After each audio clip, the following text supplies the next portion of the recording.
بسم اللہ الرحمن الرحیم۔ سامعین مکرم، آج ہم جس موضوع پر بات کر رہے ہیں، آج کا ہمارا جو ٹاپک ہے وہ ہے کہ شب برات آنے والی ہے، یعنی 15 شعبان کی رات آنے والی ہے۔ تو اس رات میں کون کون سی عبادت کرنی چاہیے اور کون سی نماز پڑھنی چاہیے،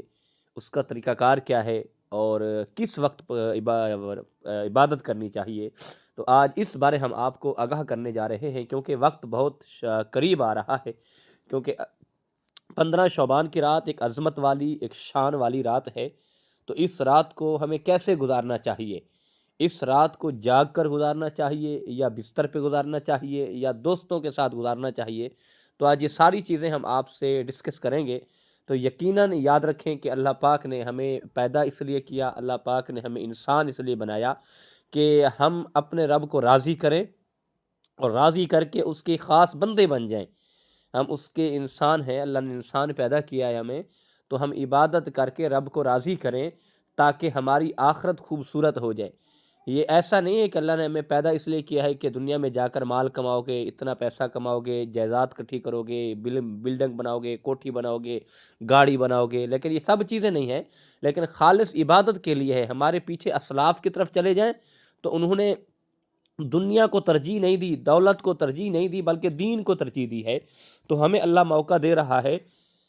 علم سیکھنے کا، علم سکھانے کا، تو ہمیں فائدہ اٹھانا چاہیے، ہمیں نفع لینا چاہیے۔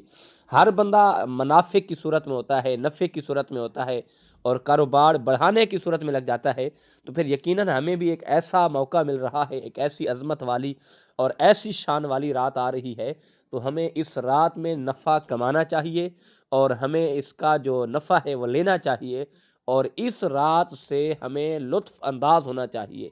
کیونکہ ایسی برکت والی رات پھر ہو سکتا ہے کہ دوسرے سال میں ہمیں نصیب ہو یا نہ ہو، لیکن اگر زندگی موقع دے رہی ہے، ایک بار پھر ہمیں چانس مل رہا ہے، تو اس چانس کو ضائع نہیں کرنا چاہیے، اس چانس کو غفلت میں نہیں گزارنا چاہیے، بلکہ اس رات کو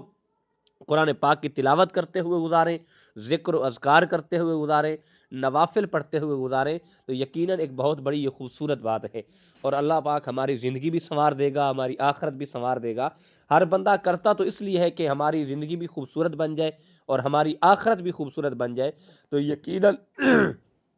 ہم اس رات کو اس طریقے سے گزاریں۔ ہاں، اس رات میں اگر کوئی بے اولاد ہے، کسی کی اولاد نہیں ہے، کہ روزی کی وجہ سے پریشان ہے، کاروبار کی وجہ سے پریشان ہے، اگر خالص نیت کے ساتھ 15 شعبان کی رات کو رب ذوالجلال کی بارگاہ میں گڑ گڑا کر دعا مانگتا ہے، رب سے التجا کرتا ہے، تو یقیناً رب بڑا کریم ہے، رب بڑا کریم ہے۔ رب قرآن میں کہتا ہے یا ایھا الانسان ما غرک بربک الکریم، کہ در در کی ٹھوکریں کھانے والے، در در پہ جانے والے، کہاں جا رہا ہے، کس کے پاس جا رہا ہے؟ لوٹ آ میرے پاس، میری بارگاہ میں لوٹ آ، مجھے سجدہ کر لے، تو سجدہ مجھے کرے گا، میں رب تیری فریاد سنوں گا،